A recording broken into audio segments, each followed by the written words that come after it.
بسم اللہ الرحمن الرحیم۔ السلام علیکم، میں ہوں ناصر خان اور آپ دیکھ رہے ہیں Nasir Khan exploration T V. جیسے اسلام، عیسائیت، یہودیت ایک مذہب ہے، مگر ہندو مت یا ہندوازم کوئی مذہب نہیں۔ ہندو دراصل ابتدائی طور پر ان لوگوں کے لیے استعمال کیا جاتا تھا جو دریائے سندھ کے آس پاس یا اس کے کنارے رہتے تھے۔ بعض مورخین کے مطابق یہ سب سے پہلے ایرانیوں نے استعمال کیا تھا جو کوہ ہمالیہ کی دوسری طرف سے آئے تھے۔ جی ہاں، یہ کہنا غلط نہیں ہوگا کہ لفظ ہندو ایک جغرافیائی اصطلاح ہے جو دریائے سندھ کے آس پاس یا اس کے کنارے رہنے والے لوگوں کے لیے استعمال کیا جاتا تھا۔ جواہر لال نہرو اپنی کتاب ڈسکوری آف انڈیا میں لکھتے ہیں کہ 8ویں صدی سے پہلے ہندو لفظ کا استعمال ہمیں کہیں نہیں ملتا۔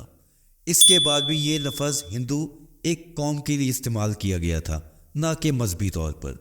مذہبی طور پر اس کا استعمال بہت بعد میں جا کر ملتا ہے۔ ہندو مت یا ہندوازم لفظ ہندو سے نکلا ہے اور 19ویں صدی میں انگریز یہاں رہنے والے ہر اس انسان کے لیے استعمال کرتے تھے جو مسلمان یا عیسائی نہیں تھا۔ ان سب کے لیے لفظ ہندو ہی استعمال کیا جاتا تھا۔ عام ہندو، سیدھا سادہ ہندو بیچارہ جان ہی نہیں پاتا ہے اسلام کیا ہے اور سناتن دھرم کیا ہے۔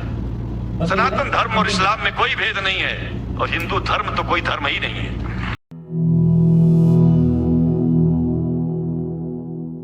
بہت سے ہندو اسکالرز کا خیال ہے کہ ہندو مت یا ہندوازم ایک غلط اصطلاح ہے۔ ان کا کہنا ہے کہ یہ ایک فارسی زبان کا لفظ ہے جس کا مطلب ہے سندھ کے لوگ۔ وہ یہ بھی کہتے ہیں کہ یہ اصطلاح ہندوؤں کی مذہبی شناخت کی درست عکاسی نہیں کرتا۔ ہندو اسکالر اس مذہب کو سناتن دھرم کہتے ہیں۔ اس کا مطلب ہے ازلی مذہب یا ہمیشہ سے موجود مذہب۔ ان کا خیال ہے کہ یہ لفظ ہندو مت کی قدامت اور ہندوستان کی تہذیب اور ثقافت میں مرکزی حیثیت کو بہتر طور پر ظاہر کرتا ہے۔ سوامی ویویک آنند کا کہنا ہے کہ اس مذہب کے ماننے والوں کو ہندو نہیں بلکہ ویدانتی پکارا جانا چاہیے۔ وہ یہ دلائل دیتے ہیں کہ ہندو ایک نسلی اصطلاح ہے، وہ مذہب سے زیادہ جغرافیہ سے منسلک ہے۔ ویدانتی اصطلاح ان کے خیال میں ہندوؤں کے مذہبی عقائد اور فلسفے کو زیادہ اجاگر کرتی ہے۔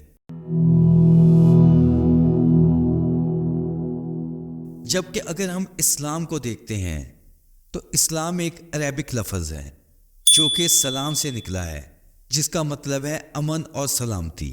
اس کا ایک مطلب فرما برداری بھی ہے، یعنی اسلام کا مطلب وہ سلامتی جو اپنی مرضی سے، اپنی رضا سے اللہ تعالیٰ کی تابع داری کرے۔ بہت سے لوگ یہ سمجھتے ہیں، خاص کر غیر مسلم، کہ اسلام ایک نیا مذہب ہے جو 1400 سال پہلے وجود میں آیا تھا اور حضرت محمد صلی اللہ علیہ وآلہ وسلم اس مذہب کے بانی ہیں۔ یہ ایک غلط فہمی ہے۔ در حقیقت اسلام انسانیت کے آغاز سے ہی موجود ہے۔ جب سے انسان نے اس روئے زمین پر قدم رکھا، حضرت محمد صلی اللہ علیہ وآلہ وسلم اس کے بانی نہیں، اسلام کے آخری پیغمبر ہیں جن کے اوپر نبوت اور رسالت کا اختتام ہو گیا۔ جیسے کہ ایک مسلمان ہونے کے لیے ایک اللہ کی وحدانیت پر ایمان لانا اور کسی اور کو اس کا شریک نہ ٹھہرانا پہلا بنیادی اصول ہے، جبکہ ہندو مت میں ایسا کوئی اصول موجود نہیں۔ عملاً ہندو آزاد ہیں، وہ جو چاہے کریں، جو چاہے عقیدہ رکھیں۔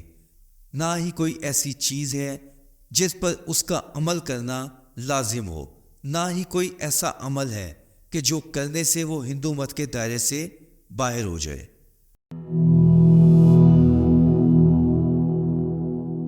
اگر آپ کسی ایک عام ہندو سے پوچھیں کہ وہ کتنے خداؤں پر ایمان رکھتا ہے، کوئی کہے گا 3 تو کوئی 33 تو کوئی کہے گا کہ 33 کروڑ خدا موجود ہیں۔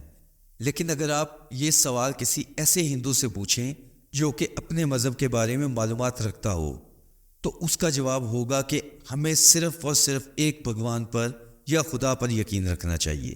ہندو جو کہ اپنے دھرم گرنتھ کو جانتا ہے وہ آپ سے کہے گا کہ ایک ہندو کو صرف ایک سچے ایشور مانا ہے۔ لکھا ہے چندوگی اپنشد میں chapter number 6 section number 2 verse number 1 میں ایکم ایودیتیم، ایک ہی ایشور ہے، دوسرا نہیں ہے۔ اگر آپ یجوروید پڑھیے گا تو اس میں لکھا چیپٹر 32 ورس نمبر 3 میں، اس یجوروید میں ناتسیہ پرتیما استی، اس ایشور کی کوئی بھی پرتیما نہیں، کوئی بھی پکچر نہیں، کوئی بھی فوٹو نہیں۔ ہندو اور مسلمان ہونے کا بنیادی فرق یہ ہے کہ وہ کہتے ہیں ایوری تھنگ از گاڈ، ہر چیز بھگوان ہے، سورج، سانپ، بندر، ایون خود انسان بھی بھگوان ہے، جبکہ مسلمانوں کا تصور خدا کو اس ایک جملے میں بیان کیا جا سکتا ہے کہ ہر چیز خدا کی ہے، ہر چیز کا مالک، خالق اللہ سبحانہ تعالیٰ کی ذات ہے۔ درخت، چاند، بندر، انسان سب خدا کی تخلیق ہیں، سب اس کی مخلوق ہیں۔ ان شارٹ، ہندو کہتا ہے کہ ہر چیز خدا ہے اور ایک مسلمان کہتا ہے ہر چیز اللہ کی ہے۔ یہ ایک بنیادی اختلاف ہے۔ ہندوؤں کی مقدس کتاب بھگوت گیتا میں لکھا ہے، بھگوت گیتا 57 باب اشلوک 20، جھوٹے خداؤں کی پوجا وہی لوگ کرتے ہیں جن کی عقل و فہم مادی خواہشات نے چرا لی ہو۔ ہندو دھرم گرنتھ پڑھیے گا، یہ میرے ہاتھ میں بھگوت گیتا ہے، یہ بھگوت گیتا ہے، سب سے زیادہ پڑھے جانے والی ہندو دھرم کی کتاب ہے۔ اس میں لکھا ہوا ادھیائے نمبر 7 شلوک نمبر 20 میں کہ جن لوگوں کی بدھی those whose minds have been stolen by this materialistic world they worship demigods، کہ جو لوگ اس دنیا کے بھوتکتا کے پیچھے دوڑتے ہیں وہ لوگ ارتھ دیوتاؤں کی پوجا کرتے ہیں۔ یہ شلوک ہندو مت کے ایک بنیادی عقیدہ کی وضاحت کرتا ہے جسے مایا کہا جاتا ہے۔ مایا کا مطلب ہے دھوکہ یا بھرم۔ یہ ایک طاقت ہے جو لوگوں کو حقیقت سے اندھا کر دیتی ہے، انہیں جھوٹی چیزوں پر یقین کرنے پر مجبور کرتی ہے۔ بھگوت گیتا میں کرشنا، جو بھگوان وشنو کا ایک اوتار ہے، اپنے شاگرد ارجن کو بتاتے ہیں کہ مایا کس طرح لوگوں کو جھوٹے خداؤں کی پوجا کرنے پر مجبور کرتی ہے۔ وہ کہتے ہیں جب لوگ مادی خواہشات کے غلام ہو جاتے ہیں، وہ اپنی عقل سے سوچنے کی صلاحیت کھو دیتے ہیں، وہ حقیقت کو سمجھنے سے قاصر ہو جاتے ہیں، اس کے بجائے وہ جھوٹے خداؤں اور بتوں پر یقین کرنے لگتے ہیں۔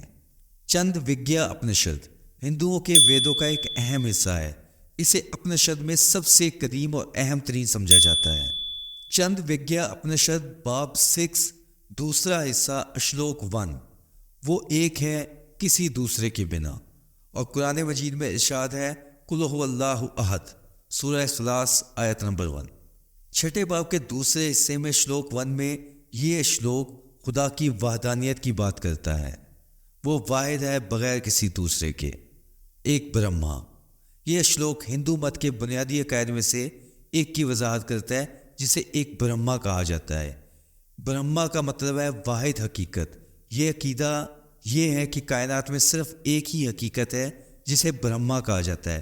برہما تمام وجود کا اصل اور منبع ہے، اور قرآن مجید میں یہی ارشاد ہوتا ہے سورہ اخلاص میں قل هو اللہ احد، کہ اللہ ایک ہے، اللہ واحد ہے۔ سویتا ستر اپنشد میں کہا گیا ہے کہ اس کا کوئی حکمران نہیں، کوئی آقا نہیں، نہ ہی وہ کوئی نشان رکھتا ہے، وہ سبب ہے، بادشاہوں کا بادشاہ، حواس کا مالک، نہ کوئی اس کا پیدا کرنے والا ہے اور نہ ہی کوئی مالک۔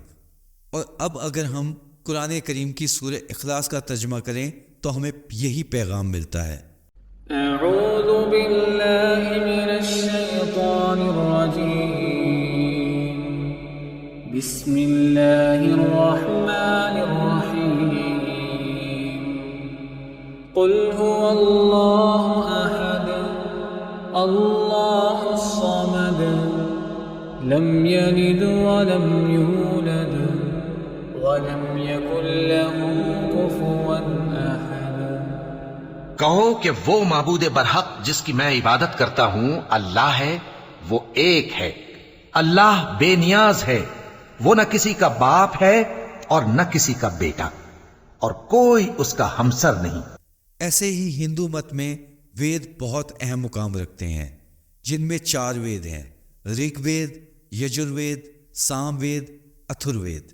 یجروید کے باب 32 سطر 3 میں لکھا ہے اس کا کوئی عکس نہیں، مطلب کوئی پرچھائی نہیں، کوئی شکل نہیں، کوئی مورتی نہیں۔ ہندو ویدانت کے برہما سوترا میں بھی یہی بات کہی گئی ہے، بھگوان ایک ہے، دوسرا نہیں ہے، ذرا بھی نہیں ہے۔